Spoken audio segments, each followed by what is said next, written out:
আজ দুদিন হলো বড় খালার বাড়িতে আছে। খালা ভীষণ রাগী মানুষ। একমাত্র মেয়ে সায়মাকে চোখে চোখে রাখেন সব সময়। সায়মা অনার্স প্রথম বর্ষের ছাত্রী। ছোটবেলা থেকেই সায়মাকে অদ্ভুতভাবে ভালো লাগতো শাওনের, তবে সায়মা সেটা জানে কিনা কখনো বুঝতে দেয়নি। শাওন ঢাকায় থাকে, আত্মীয় পড়শিদের কাছে হাই হ্যান্ডসাম বলে পরিচিত। পড়াশোনা শেষ করেই ভালো বেতনের চাকরি পেয়েছে, যদিও বস তার এক বন্ধুর বাবা, রাগী মানুষ। খালার বাড়িতে চট্টগ্রাম আসার জন্য ছুটি চাইতেই একটু ধমক খেতে হয়েছিল। শেষমেশ ছুটি মিললেও বাবা মা তাকে একা কোথাও যেতে দিতে চান না। তবে খালার বাড়ির কথা শুনে মা রাজি হয়ে গিয়েছিলেন। কিন্তু খালার বাড়িতে এলেও স্বাধীনতা নেই। সায়মাকে এত নজরে রাখা হয় যে মনে হয় ও কারোর সঙ্গে দুই কথা বললেই প্রেমে পড়ে যাবে। এই ভয়েই বাঁচেন খালা ও খালু দুজনেই।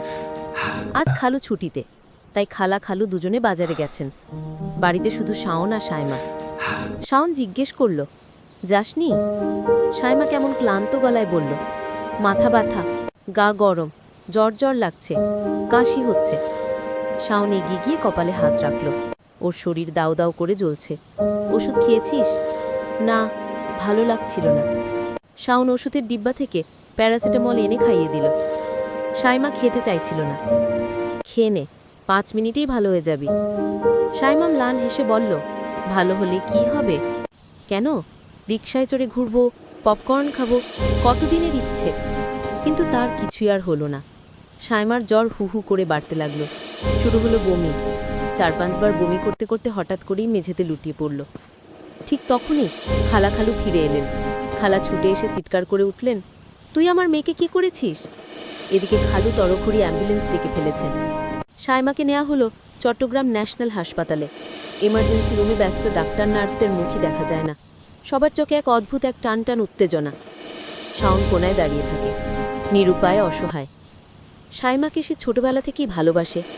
সেটাই দেখার জন্য ছুটে ছুটে এসেছে কতবার, কিন্তু আজ কিছুই করতে পারছে না। চোখের কোনায় পানি জমে পাপড়ি ভিজে উঠছে অজান্তেই। সম্পর্কের মানুষরা একে একে হাসপাতালে এসে ভিড় করল। সিনিয়র ডাক্তার অবশেষে বেরিয়ে এসে বললেন, আমরা দুঃখিত, বাঁচানো গেল না। শুনে সায়মার বাবা শিশির মতো হাউমাউ করে কাঁদতে লাগলেন। সায়মার মা শাওনের কলার ঝেপে ভরলেন, তুই আমার মেয়েকে খালি পেটে জোর করে ওষুধ খাইয়ে মেরে ফেলেছিস। তারপরই পুলিশ ডেকে তাকে তুলে দিলেন। শাওন তখনও বিশ্বাস করতে পারছিল না যাকে সারা জীবন ভালোবেসেছে তাকে আজ শেষবার দেখার সুযোগও পেল না। কিছুদিন পর ছোট খালার মেয়ে রূপা জেলে দেখা করতে এলো।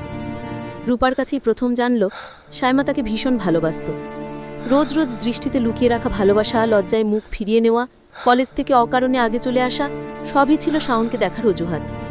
রূপাকে নাকি সব বলতো, সব পরিকল্পনা শেয়ার করত। রূপা তাকে সাপোর্টও করত। শাওনের জামিন হলো। বড় খালা নিজেই করিয়ে দিলেন। তাকে দেখে মনে হলো বয়স যেন একদিনেই 10 বছর বেড়ে গেছে। শাওন খালাকে জড়িয়ে কেঁদে ফেলল। মা বাবাও এসে তাকে জড়িয়ে ধরে কাঁদলেন। তারপর সবাই মিলে গেল সায়মার কবরে। শাওন ধীরে ধীরে বসে পড়ল সায়মার মাথার পাশে। ফিসফিস করে বলল, কেমন আছিস সায়মা? আমি ভালো নেই, তুই নেই বলে। কবরের দিকে তাকিয়ে এসে দীর্ঘক্ষণ চুপ করে রইল, যেন মাটি ভেদ করে সায়মা উঠে এসে বলবে, শাওন থাকতো। রাত বাড়তে লাগল। সবাই তাকে ডাকতে ডাকতে শেষমেশ চলে গেল, কিন্তু শাওন উঠল না। রইল কবরের পাশে নীরব, নিস্তব্ধ, একদিন সায়মার কাছে চলে যাওয়ার অপেক্ষায়।